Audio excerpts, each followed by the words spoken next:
So then we have your nasal cavity. Let's do, where's your vestibule? Or vestibule? That's where the boogers hang out, right? Here, the entrance to your nostril, right? Nasal septum, where is that on the picture? Very good. The nasal septum is not there. That's where you catch you, right? That's the vertical line wall. So they took off the nasal septum when they cut you. But I bet you money you can tell me A, B, and C. What's A?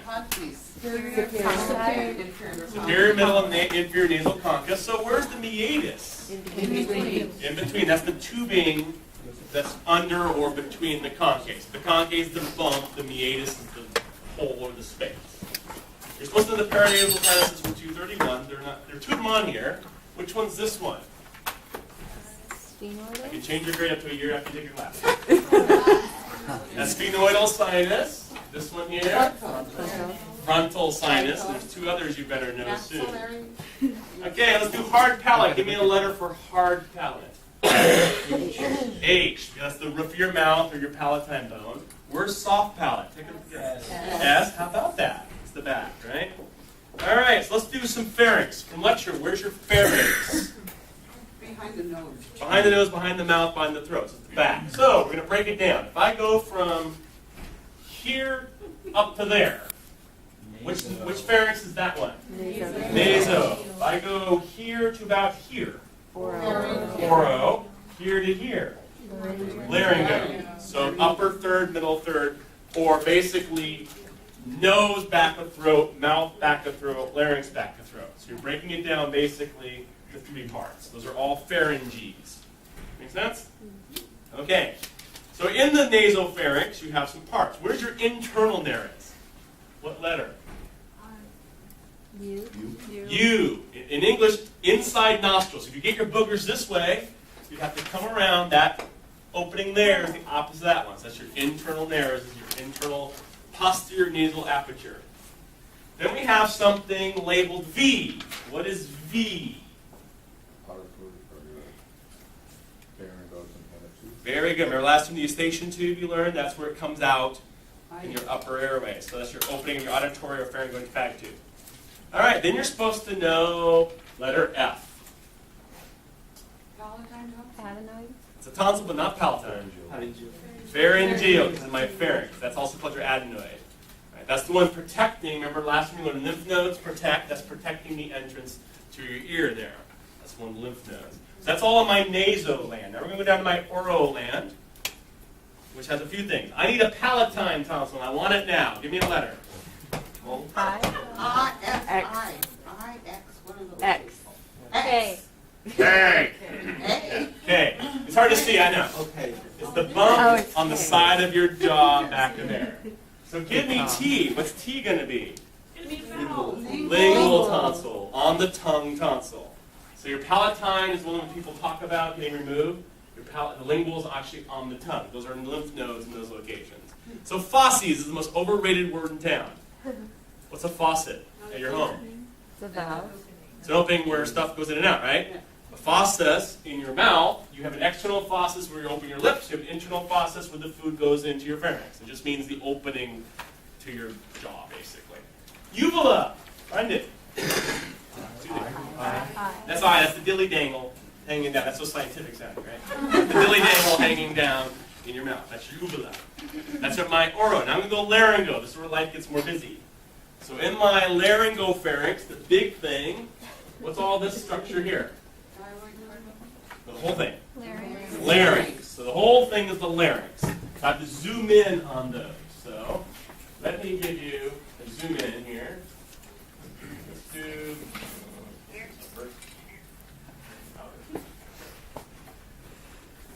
Okay, so this is kind of a bigger view. So larynx, again, is just the top part right here before you go down this way. So we're going to name some stuff. I want number 1. Thyroid cartilage, because your thyroid gland lives on it. That's your thyroid cartilage. I want number 2. Cricoid cartilage, or cricoid. You'll hear both. So cricoid pressure to an EMT. That's the one, that's the blue below that one. Then these ones, number 9, tracheal, because they're in your trachea.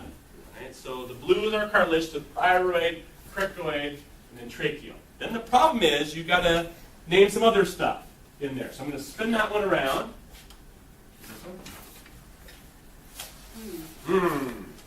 Let's start with number 3. Cuneiform? It's on top of it. Epiglottis. Amen. So, that's my epiglottis. That's the flap that's going to fold down, looking at it from the rear. That's the thing that points up on top of my airway, epiglottis. Then we have these blue things here.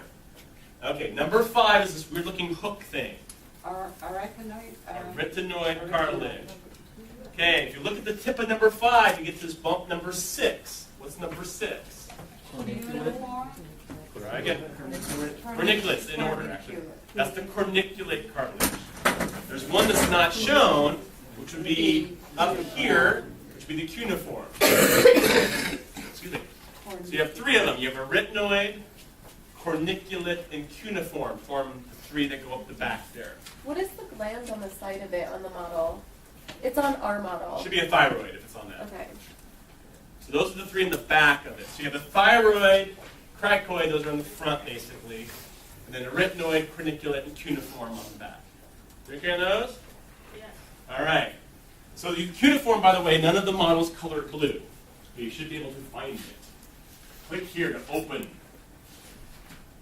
Why isn't it opening? I want an open larynx. Let's try this. Let's do this. That'll work. So remind me what number 2 is again? How about number 3?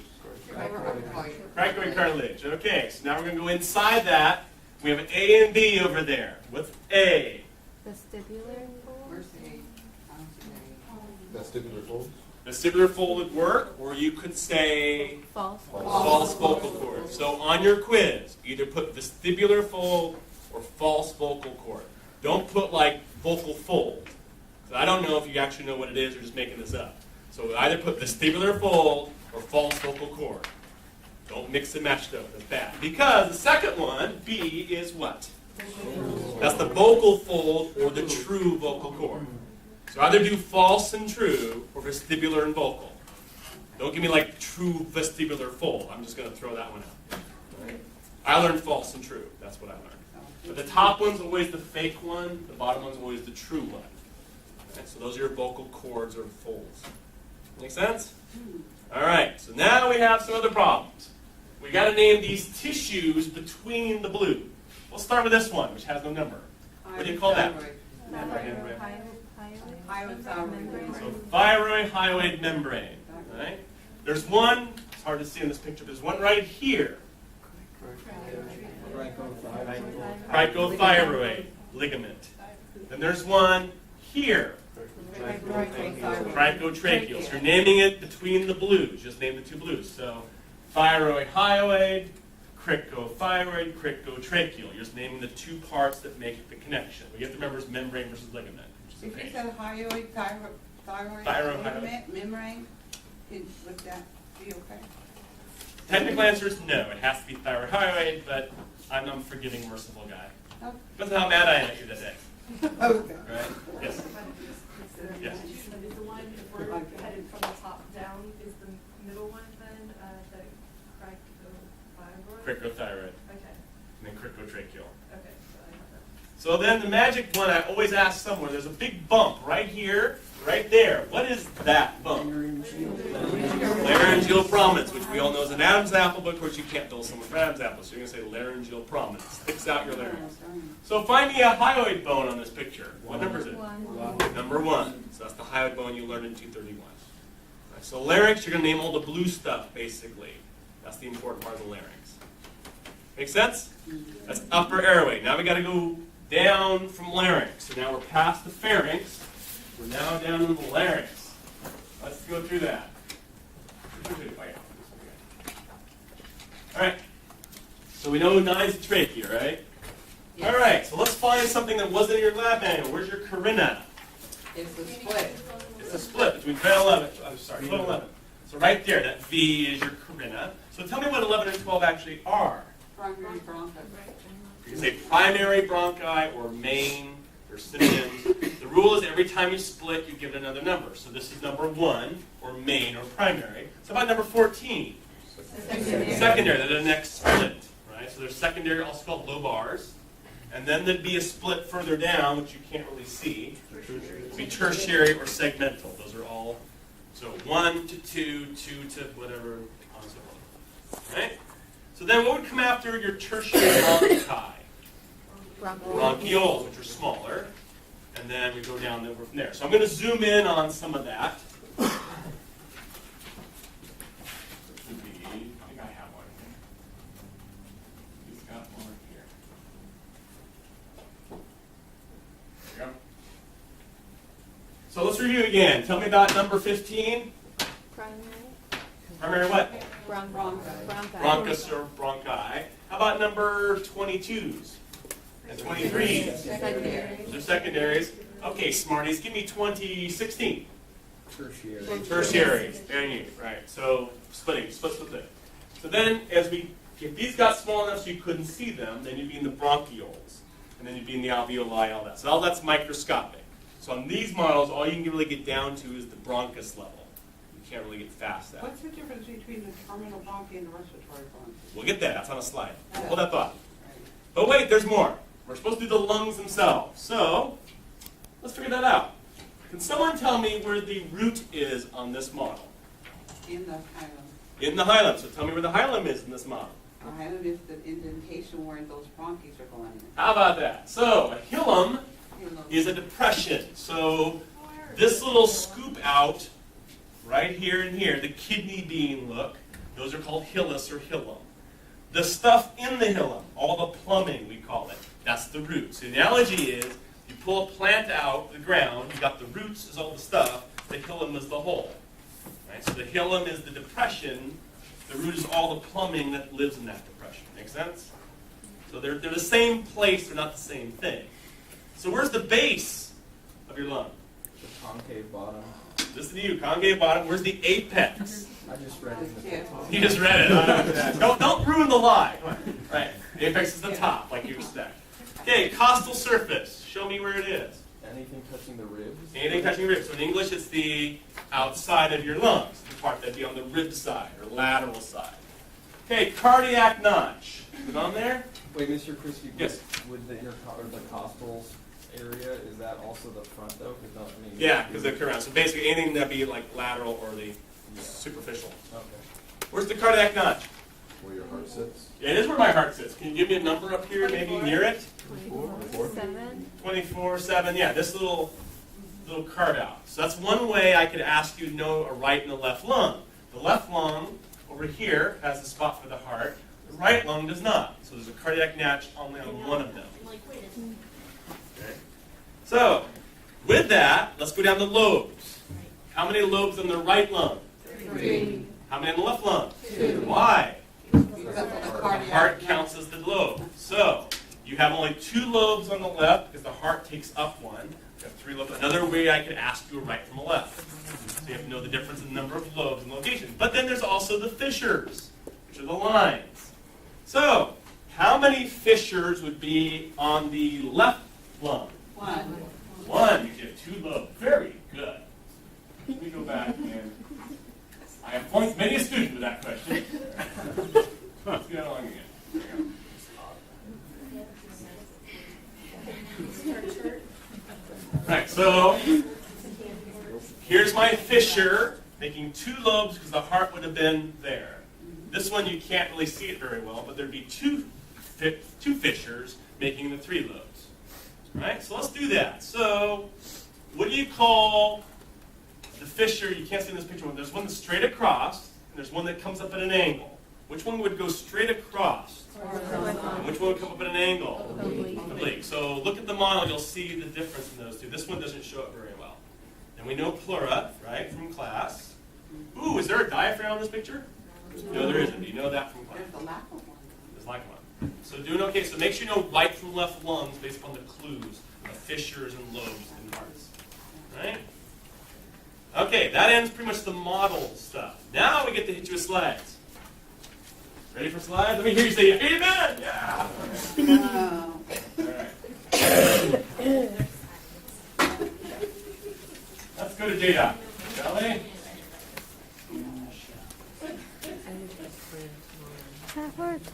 stuff on there. Like in the lab right now? Before I take you to J-Doc, I'm going to take you to Boston first. Okay. So if this were a slide on your lab quiz or exam, you'd have to name the organ you see. So let's ignore this one for right now. What organ is this one on the left? Trachea is the only choice you have, right? How would you know that's a trachea? Round, that's useful. Have you seen it? There's a hole in the middle, that's working good. All right, what are these?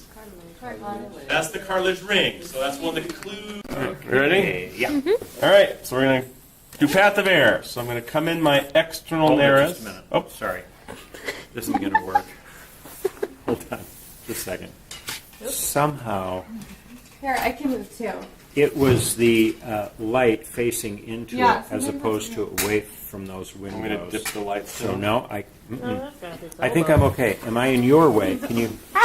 Yeah, I can't go wouldn't go your around. way, would I, Kate? And there's do you want to do it like 2 more times so that half of us I can do it as many times as you ask. Great. Okay, 1,000 times. Let's go. Okay. Yeah, we'll know it. You by wonder tomorrow. why I know this stuff. Well, I've been practicing a lot. You know? There's more repetition. Good. Okay, we're ready now. All right, so we're going to come in my external nares, which you can call a nostril. Vestibules where the boogers live, right inside. The septum has been removed because that's where they would have cut this way. Then I'm going to go through my nasal conchae, which are these bumps, the superior, middle, inferior. Each one makes a meatus, which is the hole or groove space under it. I'm going to come to my internal nares, which is the nostril on this side, the bend here. Pass my opening to the internal auditory canal, or the eustachian tube, or the pharyngeal and tympanic tube. They're all fine. This is my pharyngeal tonsil, also called an adenoid. And all that stuff would be in my nasopharynx, between here and here. I'm going to turn and go down, past my soft palate and uvula. Now I've entered my oropharynx, which is the back of my mouth. There's a palatine tonsil on each side of my throat. Here's one of them. And then here's my lingual tonsil that's on my tongue. As I go down, that's part of the fosses, by the way. The fosses is the opening to my mouth. I go past my epiglottis, which is here. Now my laryngopharynx. So my esophagus would be the back, which I don't want to go. I'm going to go to the front, through my larynx, down my trachea. So that would be my laryngopharynx. So my trachea. And then hold it while you're there, about the folds. These Vocal ones? folds down below. Oh, these ones? Yeah, I can do those here. So the top one is always your false, also called vestibular fold. The bottom one is true, also called your vocal cord. So you can do false and true. You can do vestibular fold, vocal fold, something like that would be good. But the top one's always the not vocal one, the false one. So now I'm going to go down again. This is going to be my larynx, which is the same as there. So if I'm looking at my larynx, I have my hyoid bone here. I have my cartilages in blue. I have my epiglottis sticking up the top. So I'm going to name the blue. So thyroid cartilage is the big shield around your thyroid gland, which is this. Cricoid is the littler one underneath. And tracheal cartilages are on the trachea. So then each part has a membrane or ligament. So my thyrohyoid membrane is this sheet here. My cricothyroid ligament is this little thing here. And then my cricotracheal ligament is that sheet there. So you name them between the blues, basically. Is it only that sheet, or is it the ones below as well? It'd be the cricothyroid would just be this one. These would be Okay. what they call intertracheal. Okay. And then the laryngeal prominence you'd call an Adam's apple, but that's not worth nearly as much money. Is right there, the front. Right. So then if I turn this one around, it doesn't show it very well, but this one does.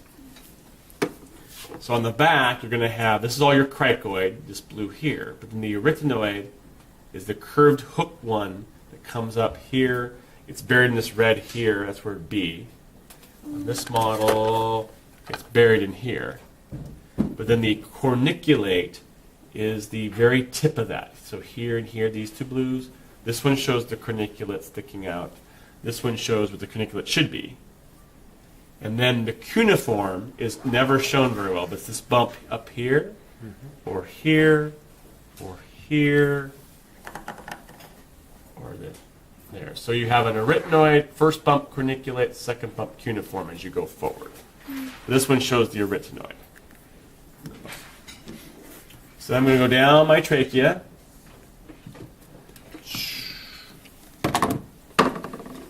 So I'm going down my trachea, then I have my carina, which is the split. Then I'm going to have my primary bronchi, which are the first group, also called your mains. Then I have those split again, so those are going to be my secondaries, also called lobar, because they go to the lobes. So notice there's 3 here and 2 there. And then those break down into what they call tertiary or segmentals, which go to each section of each lobe. And then from that, you have bronchioles and alveoli that you can't see. So if I go back to my lungs,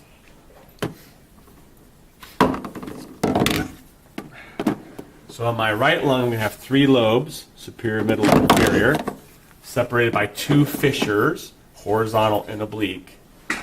And then on my left lung, I'm going to have only 2 lobes, superior and inferior, separated by its horizontal fissure, because the cardiac notch is right here, so that took up a lobe, basically.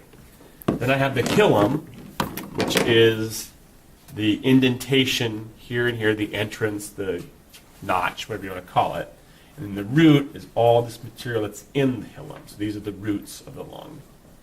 And then on my lungs, I have some more terminology. I have the costal surface, which you would say is the outside surface, the one that touches your ribs. And then on that would be the visceral pleura, and then the parietal pleura would be on your thoracic cavity.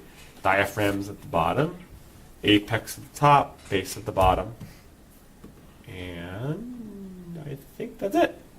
Is the pleural, the visceral, which is the outside again? Plural. Yeah. Okay. So Is that kind of attached to the intercostals or the ribs? So the visceral pleura would be actually attached to the lung. And the parietal pleura would be, basically on the ribs. Okay. It'd be just between the rib and different models. So we have, this is the thyroid gland. I'm just going to take them off because I don't care at this point. So we're going to have, again, my larynx is all this with trachea here. Touch it like this, and it'll focus. Yeah. Oh, okay, great. Thank you. Okay. So larynx, trachea, in the back. I can see the epiglottis sticking up. I can see my tubing, so I'm going to start on the blue stuff. Thyroid cartilage with the laryngeal prominence. Cricoid cartilage in this model is here. The second one there. Tracheal cartilage are these. I'm going to name my flat stuff, so this would be thyroid hyoid membrane, cricothyroid ligament, cricotracheal ligament there. Laryngeal prominence we have. It doesn't show the arytenoid very well, it'll be buried in there. I don't know if this actually shows it at all. Let's see. It outlines it, so you can see the outline of the arytenoid, which is this curve here. It doesn't actually show the blue. The corniculate would be that first bump. The cuneiform would be the second bump. I have my true vocal cord on the bottom, or true or vocal cord. My false or vestibular is number 22 above that. The glottis would be basically the air hole, space, because my epiglottis covers my glottis. And then that would then be my trachea going down with the tracheal cartilages. And I think that's all on this one.